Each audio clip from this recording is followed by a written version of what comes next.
Thought of the day. आज का विचार क्या है?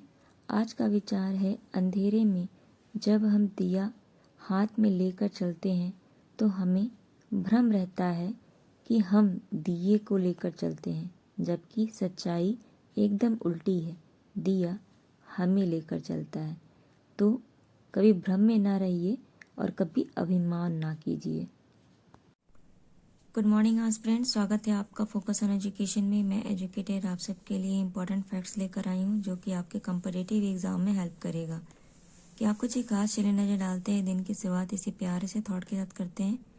आज 17 फरवरी 2021 है और फर्स्ट पॉइंट क्या है जो हमारे एग्जाम पॉइंट ऑफ व्यू से इम्पोर्टेंट है, वह एक रिपोर्ट आई है। क्या नाम है इसका? Traffic crush injury and disable the blunder on Indian society नामक रिपोर्ट किसके द्वारा प्रकाशित की गई है? तो ये जो है, जब ट्रैफिक की वजह से लोग इंजर हो जाते हैं या फिर डिसेबल हो जाते हैं, और कहाँ की? तो ये हमारे भारतीय समाज की। तो इस नाम से एक रिपोर्ट आई है। तो इसको जारी किसने किया है? तो इसे वर्ल्ड बैंक ने जारी किया है। ये इम्पॉर्टेंट है क्योंकि अगर इंटरनेशनल कोई ऑर्गेनाइजेशन है, अगर इस तरह की रिपोर्ट जारी करती है तो वो इम्पॉर्टेंट हो जाती है। नेक्स्ट पॉइंट है, उसे देखिए क्या है। ये है 2021 के पराग ऑनर लिस्ट खबर में रहा। तो ये पराग ऑनर लिस्ट जो है वह किससे संबंधित है? तो पराग ऑनर लिस्ट जो है ये टाइप की बुक होती है। तो इम्पॉर्टेंट है ये, ठीक है। और कैसी बुक्स होती है?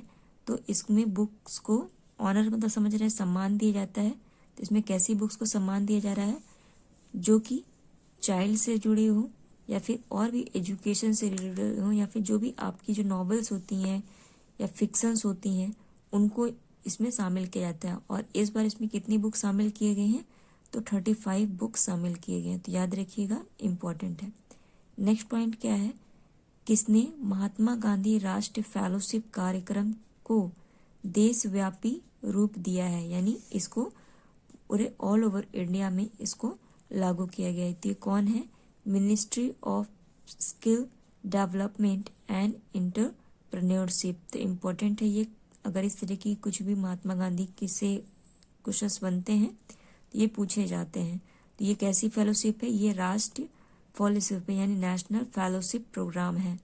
किसके द्वारा किया गया है? तो मिनिस्ट्री, कौन सी मिनिस्ट्री है? तो स्किल डेवलपमेंट एंड एंटरप्रेन्योरशिप। अगर आपसे पूछे मिनिस्टर कौन है इसमें, तो याद रखिएगा डॉक्टर महेंद्र नाथ पांडे, ठीक है। ये नाम आपके लिए इम्पोर्टेंट हो जाता है, इनके नाम को याद रखिएगा। और ये जो स्कीम है ये कब लॉन्च की गई थी? तो ये 2016 में एक स्कीम आई थी। क्या था उसका? Skill development mission. तो ये याद रखिएगा, ये मिशन कब शुरू किया गया था? 2015 में ये मिशन आया था। तो ये पॉइंट याद रखिएगा। नेक्स्ट पॉइंट क्या है उसे देखिए। अभी आप न्यूज़ जब पढ़ रहे होगे तो आपको एक खबर मिली होगी। खबरों में रहा एक शब्द, क्या है? स्नैपपीडिया। जैसे कि जैसे विकिपीडिया होता है, उसमें क्या करते हो आप चाहते हो कोई टॉपिक सर्च करना होता है तो आपको उसके बारे में पूरी डिटेल्स मालूम होती है। उसी तरीके से स्नैकपीडिया, नाम से समझ में आ रहा है स्नैकपीडिया। तो सांपों के बारे में ये एक क्या है? एप्लीकेशन है, ये मोबाइल ऐप है ये। अब चाहे से मोबाइल ऐप को इसको गूगल पे जाके प्ले स्टोर पे इसको डाउनलोड कर सकते हो और आपको किसके बारे में इंफॉर्मेशन मिलेगी? तो पूरे जो स्नैक्स हैं उसके बारे में ये देगी। और स्पेशली ये किया कहाँ गया है? तो ये केरल गवर्नमेंट के द्वारा ये किया गया है, ठीक है। और इसमें स्पेशली बात किस चीज़ की, मतलब क्या चीज़ इन्फॉर्मेशन मिलेगी? तो कौन सा सांप जो है ये टू ट्रीट स्नैक बाइट, यानी जो भी स्नैक्स होते हैं, बहुत से स्नैक्स जो हैं जहरीले नहीं हैं, बहुत से स्नैक्स बहुत सिंपल हैं, ठीक है। मतलब उनके जो काटना है या फिर वो खुद ही इंसानों से डरते रहते हैं। लेकिन कुछ स्नैक्स जो है वो बहुत ही डेंजर होते हैं, आपकी मृत्यु जो है, आपकी डेथ जो है वो तुरंत हो सकती है। तो उस वजह से इसको लाया गया है। और आप जानते हो कि साउथ इंडियंस में जो स्नैक के क्रेज है या स्नैक की जो पूजा है, और इंडियन कल्चर में स्नैक को बहुत ही इंपॉर्टेंस दिया जाता है क्योंकि हम उन्हें नाग देवता के रूप में कंसीडर करते हैं। तो अभी केरल गवर्नमेंट ने एक इस तरीके की स्नैपपीडिया नाम की एक ऐप लेकर है, जिसमें कि अगर आपको स्नैक काट लेता है तो आपको उसमें इंफॉर्मेशन मिल जाएगी कि आप उसकी क्या रेमेडीज या फिर क्या डोजेज ले सकते हो, किससे कनेक्ट कर सकते हो, आपको ये इंफॉर्मेशन दी जाएगी। अब आते हैं केरल पे। केरल पे जो पॉइंट आपको याद रखना है, ऐसे तो आपको इंडेक्स अब तक याद हो चुके होंगे, ठीक है। जैसे कि आज मैं रिपीट फिर से एक बार कर लेते हैं, काफ़ी दिन हो गया। तो पहला तो आप याद रखिएगा health index, education index, literacy index, SDG index और साथ ही साथ आपका पब्लिक अफेयर इंडेक्स। तो इन चीज़ों पे टॉप पे है और 100% इसने क्या अचीवमेंट हासिल की है, जो पब्लिक स्कूल्स होते हैं ना, उसको इन्होंने डिजिटलाइज कर दिया गया है। तो ये पॉइंट याद रखिए, ये हो सकता है आपके एग्जाम में पूछे जा सकते हैं, क्योंकि ऐसे 100% की चीज़ें तो बहुत रेयरली आपको देखने को मिलती है। नेक्स्ट पॉइंट देखिए, ये क्या है, ये है किसने 28 फरवरी तक कोविड फ्री बनने के लिए एक अभियान शुरू किया गया है। तो मतलब कौन सा ऐसा राज्य या केंद्र शासित प्रदेश है जो कि ये कह रहा है कि हम कब तक 28 फरवरी को पूरी तरीके से कोविड फ्री हो जाएंगे। तो ये कौन कह रहा है, ये पुडुचेरी कह रहा है। अगर पुडुचेरी क्या है, केंद्र शासित प्रदेश, आपको पता ही होगा, और ये 3 राज्यों में मतलब बटा हुआ है। और क्या इंपॉर्टेंट पॉइंट है कि इसमें गवर्नर, मतलब इसमें तो गवर्नर होता है नहीं, इसमें क्या होता है, लेफ्टिनेंट गवर्नर्स होते हैं। तो कौन है, किरण बेदी जी हैं, तो याद रखिएगा। चलिए हम देख लेते हैं वो कौन कौन से जिले हैं, जिले कह रहे, वो कौन कौन सा राज्य है और वो कौन, मतलब पुडुचेरी जो है वो कहाँ कहाँ पर, मतलब कैसे कैसे हम देखते हैं मैप में, तो ज़्यादा अच्छा समझ में आ जाएगा हमें। ये देखिए, ये इंडिया का मैप है, ठीक है। और इस इंडिया के मैप में आपको इन 3 राज्यों में कहाँ कहाँ, आंध्र प्रदेश, तमिलनाडु और केरल में पुडुचेरी के पॉइंट मिलते हैं। जैसे आंध्र प्रदेश में कहाँ मिलता है, तो आंध्र प्रदेश में आपका यमन नाम का जो जगह है वहाँ पे आपको मिलता है। फिर नीचे आई तमिलनाडु में, देखिए तमिलनाडु में आपको 2 मिलते हैं, एक है पुडुचेरी और एक है आपका कराईकल। तो पुडुचेरी और कराईकल कहाँ पे है, तो तमिलनाडु पे है। अब आते हैं हम पश्चिमी साइड पे, यानी केरल पे। केरल पे क्या नाम है, तो माहे नाम है। ये 4 हैं जिसे कि मिला के हम क्या कहते हैं, पुडुचेरी कहते हैं। आपका कौन कौन हुआ, माहे, कलाइकर, पुडुचेरी और यनाम। ये पॉइंट याद रखिएगा। एक और पॉइंट है पुडुचेरी से कि पुडुचेरी 100% सोलर पावर यूज़ कर रहा है अपने एयरपोर्ट्स के लिए। ये पॉइंट याद रखिएगा, ठीक है। चलिए नेक्स्ट पॉइंट को देखें, वो क्या है, ये है आपका दिदिर दू और मोदी पार ऐप किस राज्य में लॉन्च किया गया है। अभी आपको पता होगा कि वेस्ट बंगाल में इसको लॉन्च किया गया है। क्यों, क्योंकि वेस्ट बंगाल में अभी चुनाव होने हैं वहाँ की विधानसभा की, तो इसीलिए अभी इस तरह के ऐप्स या फिर बहुत सारी जो चीज़ें हैं ना, स्कीम, बहुत सारी चीज़ें आपको देखने को मिल रही हैं। अब मोदी पारा क्या है, तो नाम समझ में आ रहा है, मोदी पारा। पारा मतलब क्या होता है, नेबरहुड, यानी पड़ोसी, यानी मोदी के जितने भी पड़ोसी राज्य हैं या पड़ोसी चीज़ें हैं उनके बारे में इसमें इंफॉर्मेशन है। और दीदीर दूत क्या है, तो दीदीर दूत जो है वो क्या है, दीदी मैसेंजर। मतलब दीदी किसको कहते हैं हम यहाँ पे, जो ममता बनर्जी हैं उन्हें हम दीदी के नाम से जानते हैं। ये पॉइंट इससे इम्पोर्टेंट रखिएगा। आपको एक और पॉइंट याद रखना है कि वेस्ट बंगाल में एक और काम हो रहा है, 11वें नंबर का, कौन से नंबर का, 11वें नंबर का यहाँ पे नेशनल मतलब राष्ट्रीय सांस्कृतिक महोत्सव मनाया जा रहा है। यानी आपका नेशनल कल्चरल फेस्टिवल मनाया जा रहा है। कौन से नंबर का है, तो ये 11वें नंबर का है। ये पॉइंट याद रखिएगा। यहाँ पे एक नेशनल पार्क है जो न्यूज़ में आ गया, वो कौन सा है, वो है आपका जल्दापारा। तो जल्दापारा जो नेशनल पार्क है यहाँ का, वो अभी न्यूज़ में आ गया, ठीक है। तो ये भी पॉइंट याद रखिए, क्योंकि जो भी इस तरीके की चीज़ें होती हैं, अगर वो न्यूज़ में आ जाते हैं ना तो वो पूछ लिए जाते हैं जीके के रूप में, तो इम्पॉर्टेंट है ये। चलिए नेक्स्ट पॉइंट को देखिए, ये क्या है? ये है 8वां राष्ट्रीय ओपन रेस वॉकिंग चैंपियनशिप किस शहर में आयोजित किया जा रहा है? ये इम्पॉर्टेंट है।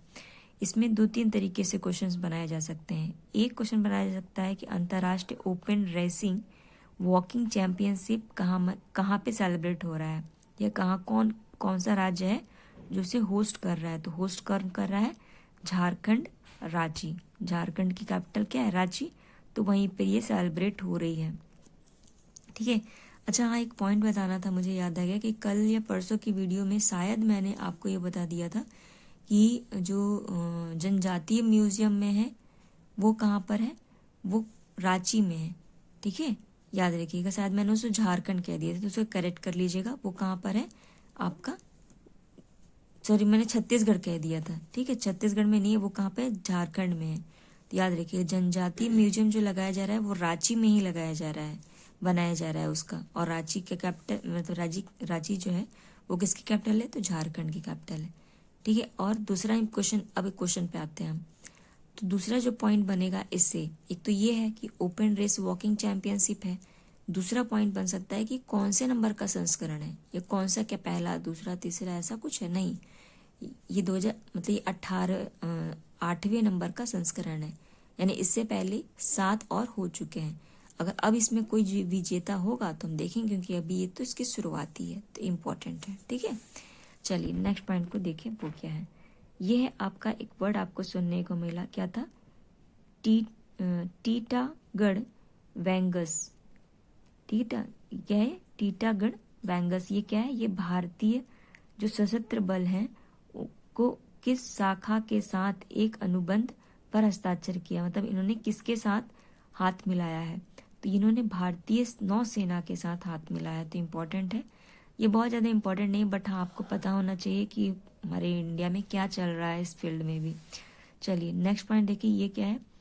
रक्षा मंत्री ने किसे गणतंत्र दिवस परेड की सर्वश्रेष्ठ मार्चिंग दस्तों को ट्रॉफी है प्रदान किया है? तो ये इम्पोर्टेंट है। हम गणतंत्र दिवस कब मनाते हैं? ये तो आपको पता ही होगा, 26 जनवरी को हमने मनाया था, ठीक। और ये पहली बार था, सॉरी पहली बार नहीं, ये चौथी बार कहेंगे इसको, चौथी बार था कि कोई भी जो चीफ गेस्ट है ना वो नहीं आया था, ठीक। चीफ गेस्ट इस बार तो आए नहीं थे। तो और इससे पहले कब हुआ है ऐसी घटना? तो एक हुआ है आपका 1952 में, याद रखिएगा। फिर 1953 में हुआ है, फिर 1966 में हुआ है। तो ये 3 पहले हो चुका था, ये चौथा बार हो गया कि कोई भी जो है इंडिया में चीफ गेस्ट के रूप में इस गणतंत्र दिवस पर नहीं आया है। अब आते हैं इस मार्चिंग के ऊपर। जो मार्चिंग हुई थी, जानते हो परेड चलती है, तो परेड में कौन इस बार ट्रॉफी ले गया? तो जाट रेजिमेंट सेंटर जो है ना, उन्होंने ट्रॉफी ले गया। सिर्फ यही नहीं, जाट रेजिमेंट ही नहीं ले गए, आपकी दिल्ली पुलिस की जो है ना, उन्होंने भी ले गए, वो भी ले गए। और साथ ही साथ आपको याद होगा कि यूपी की एक झांकी निकली थी, ठीक है, राम मंदिर की। और तो राम मंदिर की जो झांकी है उसने भी बेस्ट परफॉर्मेंस दिया था, और उसे भी अवार्ड दिया गया है। तो ये पॉइंट याद रखिएगा, ये कौन कौन से हैं, कौन कौन सा राज्य बन रहा है। अब अगर यूपी से आपको ये पॉइंट याद आ गया, तो ये तो याद ही होगा कि मैंने आपको बताया क्या था, पूछा था आपने, किसी ने जवाब नहीं दिया, बट आपको देना चाहिए, क्योंकि आप अगर एक्सप्लोर करते हो, चीज़ों को खोजते हो, ऐसा आपको खोजने की जरूरत ही नहीं पड़ती, क्योंकि मैं कई बार तो वीडियो में उसको रिवाइज करा देती हूँ। तो खैर, मैंने जो क्वेश्चन पूछा था वो क्या था? मैंने ये पूछा था आपसे कि ये भारत में जो पशुओं के लिए है, जो हमारे जो फोर्सेस होते हैं, फोर्स में जो पशु इस्तेमाल होते हैं, जो एनिमल्स इस्तेमाल होते हैं, जैसे डॉग्स हुए, घोड़े हुए, ठीक है, और भी बहुत सारे शायद इस्तेमाल होते होंगे, फिलहाल ये 2 तो फेमस ही हैं। और इनकी ये जब शहीद हो जाते हैं किसी वजह से, या ये अपनी सर्विस जो कंप्लीट कर लेते हैं, तो आफ्टर डेथ इनके लिए एक स्मारक लगाई जा रही थी। तो मैंने यही पूछा था आपसे कि पशुओं के लिए भारत का पहला युद्ध स्मारक जो है वो कहाँ पे बनाया जा रहा है। तो ये तो आपको पता होगा, यूपी में बनाया जा रहा है। यूपी में भी कहाँ, यूपी के मेरठ में ये बनाया जा रहा है। ये इंपॉर्टेंट है, ठीक है, इसे याद रखिएगा। चलिए नेक्स्ट पॉइंट को देखिए, ये क्या है। ये भी बहुत इंपॉर्टेंट पॉइंट है। क्या है ये, किस देश की क्रिकेट टीम ने T20 इंटरनेशनल में 100 मैच जीतने वाली पहली विश्व की टीम बन गई है। ये वर्ल्ड की पहली टीम है जो कि 100 मैच इन्होंने जीत लिया, वो भी किस में, T20 इंटरनेशनल में। तो ये कौन है भाई, ये है पाकिस्तान। सोचिए पाकिस्तान कहाँ का अचीवमेंट अभी ले रहा है। अभी जो बासमती चावल था, बासमती चावल का जो पेटेंट लेना था वो भी जीत लिया। कौन, इंडिया, और इसमें फाइट हो रही थी, इंडिया हार गया बेचारा, ठीक है, और पाकिस्तान जीत गया। कैसे जीत गया, तो वही है, पता नहीं क्या घूस दिए थे, क्या किए थे, आई डोंट नो। बट हाँ, बासमती का अभी पेटेंट किसके पास है अब पेटेंट कब तक रहेगा, तो 20 साल तक रहेगा, याद रखिएगा। जो जीआई टैग होता है ना, आप जानते होगे, जैसे फर्स्ट जीआई टैग क्या है हमारा, दार्जिलिंग टी है। तो जीआई टैग जो है वो 1990 जो एक्ट था ना उसके अकॉर्डिंग दिया जाता है। कितने सालों के लिए होता है, तो ये 10 साल के लिए होता है, ठीक। अगर आपसे पूछे कि पेटेंट का कितना होता है, तो ये 20 सालों के लिए होता है। यानी जो बासमती चावल है ना, अब उसकी जो पेटेंट है वो कौन लेकर गया है 20 सालों के लिए, तो वो आपका पाकिस्तान लेकर गया है। अभी आप दूसरे नंबर पे इसमें, मतलब अब तो आप क्वेश्चन पे देखिए, यहाँ पे जो T20 हुआ इंटरनेशनल मैच में 100 तो भाई पाकिस्तान ने बना लिया, जीत हासिल की, खेला और जीता है। उसके दूसरे नंबर पे कौन है, तो पीछे पीछे हम इंडिया भी कर रहे हैं, जरूर हम फ्यूचर में पाकिस्तान को पीछे छोड़ देंगे। खैर, अब आते हैं नेक्स्ट पॉइंट पे जो पाकिस्तान से और है।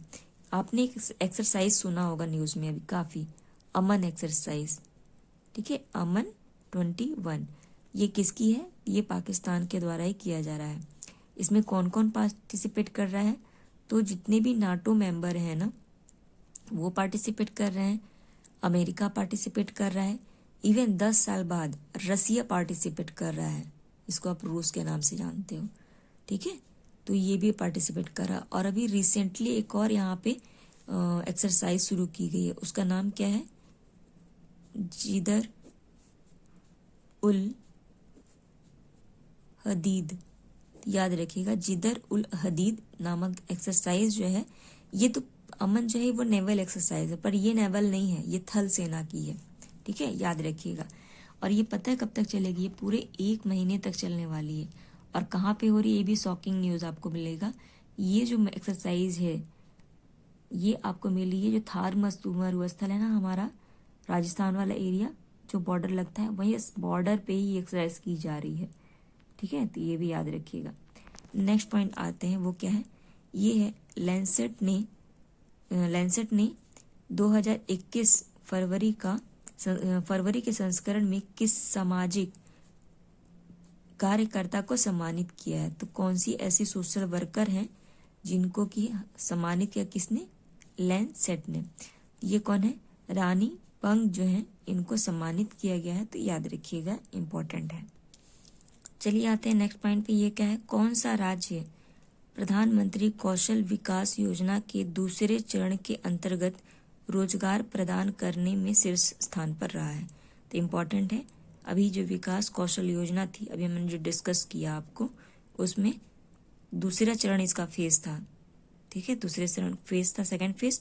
तो इसमें सबसे अच्छा जो रोजगार प्रोवाइड किया वो कौन है, वो गुजरात है, ठीक है, याद रखिएगा। और अभी जैसे मैंने बताया कि जो स्किल इंडिया मिशन था वो कब शुरू किया गया था, 2015 में। तो अब डेट भी आपके सामने है, 15 जुलाई 2015 में इसको शुरुआत किया गया था। तो इम्पॉर्टेंट बन जाता है इस तरह के क्वेश्चंस। अब आते हैं कि यहाँ पे गुजरात में, ऐसे तो आपको पता होगा कि गुजरात किन किन चीज़ों पे टॉप पर है। चलिए मेरे साथ रिपीट कीजिए आप लोग सब भी। तो गुजरात है आपका सोलर रूफ इंस्टॉलमेंट में टॉप पर है, ठीक है। नेक्स्ट पॉइंट क्या है, किसमें टॉप पर है, ये है कंपोजिट वाटर मैनेजमेंट में टॉप पर है, ठीक है। फिर आपका एक्सपोर्ट रेडीनेस इंडेक्स पे टॉप पर है। तो ये पॉइंट याद रखिएगा। नेक्स्ट जो पॉइंट याद रखिएगा, जो लिथियम के लिए बनाया जा रहा है वो भी कहाँ बनाया जा रहा है, वो भी यहाँ पे गुजरात में ही बनाया जा रहा है। फिर आपको समुद्री संग्रहालय भी देखने को मिला, कहाँ पे, गुजरात के लोथल में। ये पॉइंट याद रखिएगा। और अभी आपको टॉय के लिए जो एक क्लस्टर लगाया जा रहा है वो भी कहाँ लगाया जा रहा है, वो भी आपके टॉय म्यूजियम जैसे कहते हैं, वो भी गुजरात में ही लगाया जा रहा है। तो इस तरह की चीज़ें आपको पता होनी चाहिए जो गुजरात में कर रही हैं, जो फेमस हुए हैं। ऐसा तो आपको और भी याद होगा, वो है आपकी स्टैचू ऑफ यूनिटी, उसको जोड़ने के लिए 8 जो रेलवे प्रोजेक्ट है वो शुरू किया गया। यहीं पे आपको सी प्लेन की शुरुआत भी मिली पहली बार। कहाँ से हमने लिया था, तो मालदीव से हमने लिया था सी प्लेन। ठीक है, कहाँ पे चलाया जा रहा है, तो वही नर्मदा पे चलाया जा रहा है। तो ये सब पॉइंट्स हैं जो इम्पोर्टेंट है इससे। चलिए नेक्स्ट पॉइंट को देखें, वो क्या है। ये है कनाडा के प्रधानमंत्री कौन है। तो ये कौन है, जस्टिन ट्रूडो। इम्पोर्टेंट है, ठीक है, जस्टिन ट्रूडो का नाम, क्योंकि अभी ये न्यूज़ में आए थे, तो बहुत ज़्यादा इम्पोर्टेंट नहीं है, बट हाँ न्यूज़ में आया था तो हो सकता है पूछा जा सकता है, तो याद रखिएगा ये। नेक्स्ट जो इम्पोर्टेंट है, ये देखिए, ये है हम भारतवासी क्या कर रहे हैं, तो भारत किस देश को 2000 मैट्रिक टन चावल भेंट कर रहा है। तो बहुत इम्पोर्टेंट है ये। तो ये से किसे हम कर रहे हैं, ये सीरिया को कर रहे हैं, इम्पोर्टेंट है। ठीक है, अगर इस तरीके से क्वेश्चन पूछा जाता है कि हमने किसको भेंट किया, या अगर किसी अदर कंट्री के द्वारा अगर हमें कुछ भेंट में मिलता है तो वो पूछा जाता है। और ये सीरिया में क्यों कर रहा है, क्योंकि सीरिया में भी आपको भुखमरी की शिकार देखने को मिल रहा था। तो ये इसलिए इम्पोर्टेंट है ये, ठीक है, तो याद रखिएगा ये पॉइंट। और ऐसे तो आप जान ही रहे हो, अभी कोविड की वजह से जो कोविड वैक्सीन्स जो है बहुत सारी स्टेट अपने नेबर कंट्रीज को प्रोवाइड कराए हैं, इवन अदर कंट्रीज भी इसे कर रही हैं। ठीक है, याद रखिएगा। चलिए नेक्स्ट पॉइंट देखिए, ये क्या है। द सैंड्स सरकार का नया क्या है, ये इंस्टेंट मैसेजिंग प्लेटफॉर्म है ना। अब इससे क्या देखिए, क्वेश्चन क्या क्या बनेंगे, पहले क्वेश्चन पढ़ लें। किसके द्वारा लॉन्च किया गया, तो ये किया गया आपका नेशनल इंफॉर्मेशन सेंटर के द्वारा, यानी NIC के द्वारा इसको लॉन्च किया गया है। अब इससे क्या पूछेगा, द सेंड्स क्या है, तो अब भाई बालू पे नहीं चली जाएगा, ये क्या, इंस्टेंट मैसेजिंग प्लेटफॉर्म है, यानी आप तुरंत अगर कोई मैसेज करना है तो द सेंड्स के द्वारा कर सकते हो। इसको डेवलप किसे किया है, तो NIS ने किया है, यानी नेशनल इंफॉर्मेशन सेंटर द्वारा, NIC द्वारा किया गया है। ठीक है, याद रखिएगा। नेक्स्ट पॉइंट क्या है, ये देखिए, ये है आपका अस्त्र मार्क 2 मिसाइल की दृष्टि सीमा क्या है, मतलब इसकी क्षमता क्या है, तो 160 किलोमीटर इसकी क्षमता है, इम्पोर्टेंट। इसी तरह हमने पिनाका को देखा था। पिनाका क्या है, रॉकेट लॉन्चर है, पता ही होगा आपको। इसकी खासियत क्या है कि एक साथ हम कई सारी क्या कहते हैं रॉकेट को हम लॉन्च कर सकते हैं। ठीक है, पिनाका से। और पिनाका ने ही हमारी बहुत हेल्प की थी, जो हमने वॉर सभी जीते हैं। ठीक है, ये भी पॉइंट याद रखिएगा। दूसरा और यह क्या है कि आपको एक याद होगा, नाग क्या है, एक टैंक है। टैंक जानते होगे ना, वो टैंक है ये नाग। इसी का एक हेलीकॉप्टर वर्जन है, यानी वो उड़ सकता है, तो वो उसका नाम क्या है, वो है हेलेना। तो हेलेना जो है वो नाग का ही क्या है, एक वर्जन है। इसी तरह से अर्जुन टैंक आपने कल परसों के साथ न्यूज़ में पढ़ा था अर्जुन के बारे में, अर्जुन मार्क 1। तो इसे भी अभी भारतीय सेना को दिया गया है PM मोदी जी द्वारा। और इसको कहाँ पे किया जा रहा है, तो इसका जो इसको डिप्लॉय कहाँ किया गया है, तो ये तमिलनाडु के चेन्नई में से डिप्लॉय किया गया है, यानी इसको रखा गया है। नेक्स्ट पॉइंट देखिए, ये क्या है, नेक्स्ट पॉइंट क्या है, देखिए, ये है भारत की संग्रहालय हब के रूप में किस राज्य को जाना जाता है। ठीक है, तो अभी संग्रहालय हब को हम किस रूप, मतलब किस राज्य को जान रहे हैं, तो ये केरल को हम जान रहे हैं, इम्पोर्टेंट है ये।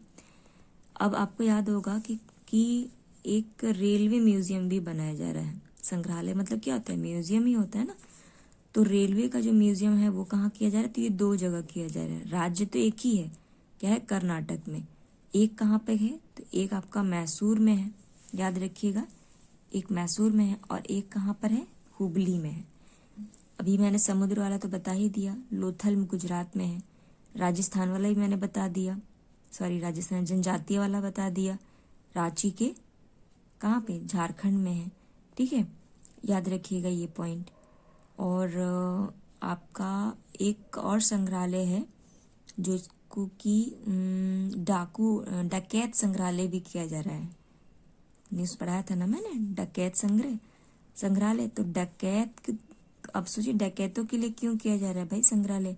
तो ये डकैतों की खूबियों को नहीं बताना, ये पुलिस की खूबियों को बताना है कि किस तरीके से जो पुलिस है उन्होंने ये डाकुओं को हराया और इतने मुश्किल से उन्हें पकड़ा या जो भी किया। तो ये इसकी अचीवमेंट्स बतानी है। तो ये कहाँ पे किया जा रहा है डकैतों के लिए, तो ये किया जा रहा है आपका एमपी में। एमपी में भी कहाँ, तो एमपी में जो भिंड इनका जिला है, भिंड, तो वहाँ पे किया जा रहा है। और भिंड कहाँ पर है, मैंने आपको बताया था, ये आपके चंबल जो घाटी है ना वहीं पर है ये, तो वहाँ पे ये किया जा रहा है।